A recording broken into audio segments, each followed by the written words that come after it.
வணக்கம். செல்வி அம்மாவின் கைவண்ணத்தில் இன்றைக்கி நாம் பார்க்க போகிறது மிளகு தக்காளி பழ குழம்பு வைக்கிறது எப்படின்னு. இது மணத்தக்காளி கீரைம்பாங்க, மிளகு தக்காளி கீரைம்பாங்க. அதில் இருக்கிற காயை பொறித்து குழம்பு வைக்கிறது எப்படின்னு வாங்க வீடியோக்குள்ளே போய் பார்க்கலாம். அதுக்கு முன்னாடி புதுசாக பார்க்குறவங்க நம்ம சேனல் சப்ஸ்கிரைப் பண்ணுங்கள், மறக்காமல் பெல் ஐக்கான் பட்டனை கிளிக் பண்ணுங்கள். அப்போ தான் நாங்கள் அடுத்தடுத்து போடுற வீடியோ உங்களுக்கு பார்க்க முடியும். மிளகு தக்காளி குழம்பு வைக்கிறதுக்கு வெங்காயம் வணக்கலாம். வெங்காயம் போட்டிருக்கிறேன், அது கூட 2 தக்காளி அரிஞ்சு வச்சுருக்கிறேன், அதையும் போட்டு வணக்கிக்கிறேன்.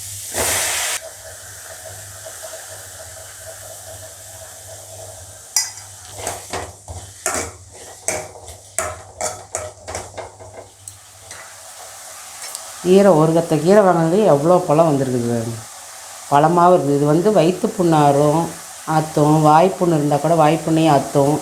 ஆனால் இது அவ்வளோ ஒரு மருத்துவ குணம் நிறைஞ்சது, நல்லதும் கூட.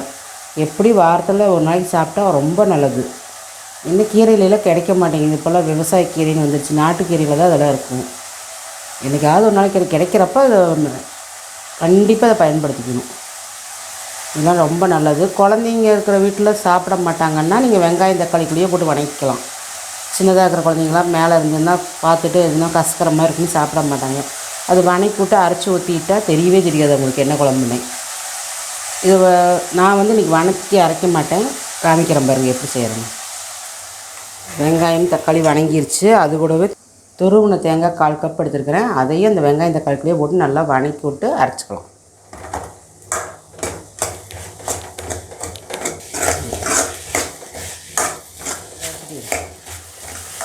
வெங்காயம் நல்லா வணங்கிருச்சு. எடுத்துட்டு குழம்பு தாளிக்கிறதுக்கு ஒரு கடாய் வைக்கிறேன். இப்போ குழம்பு வைக்கிறதுக்கு எண்ணெய் ஊற்றிக்கலாம்.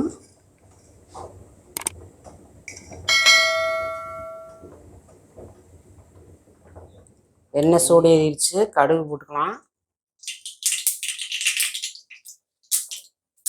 2 வரமிளகா கிள்ளி வச்சுருக்கிறேன். 5-6 சின்ன வெங்காயம் பொடியாக நறுக்கி வச்சுக்கிறேன். ஒரு கொத்து கருவேப்பிலை உரிச்சு வச்சுக்கிறேன், அதையும் அதோட ஒன்றா போட்டுக்கலாம். கொஞ்சமாக பெருங்காயத்தூளும் போட்டுக்கலாம்.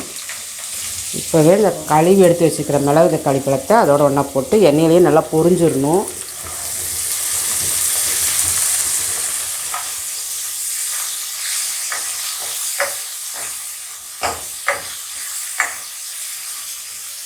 நல்லா காஞ்ச வத்தலாக இருந்ததுன்னா குழம்பு கொதிச்சதுக்கப்புறம் இறக்கிறதுக்கு முன்னாடி எண்ணெயில் பொரிச்சு போட்டால் அது நல்லாயிருக்கும்.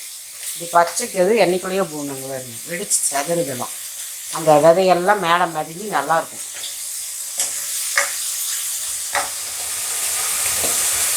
மஞ்சத்தூள் 1/4 டீஸ்பூன் போட்டுக்கலாம்.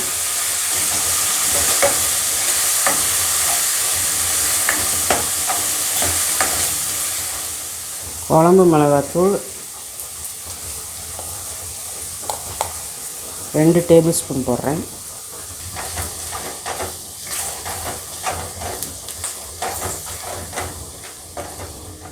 இஞ்சி பூண்டு விழுது 1/2 டீஸ்பூன் போடுறேன். இது ஆப்ஷன் தான், போடணுன்னா போடலாம், போடாதே விடலாம். நான் போடுறேன், அதுக்காக காமிக்கிறேன்.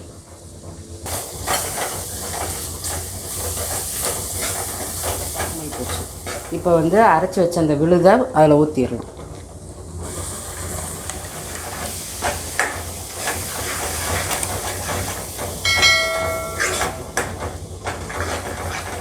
பச்சை வாசம் போக நல்லா கொதிக்கிட்டோம். குழம்புக்கு தேவையான உப்பை சேர்த்துக்கலாம்.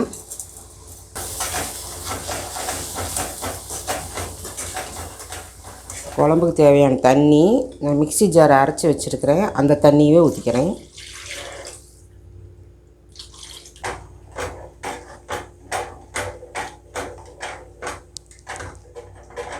குழம்பு இந்த திக்னஸ் போதும்.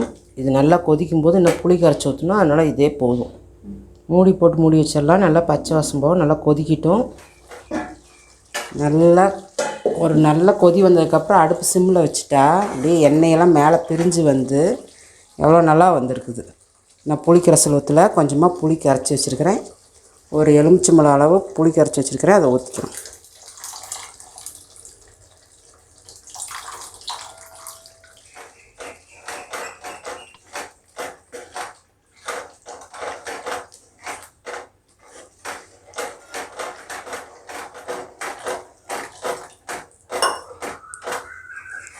கொஞ்சமாக தண்ணி ஊற்றி நல்லா ஒரு புளி பச்சை வாசம் போக நல்லா கொதிக்கிட்டோம். குழம்பு அப்படியே சூப்பராக இருக்கும்.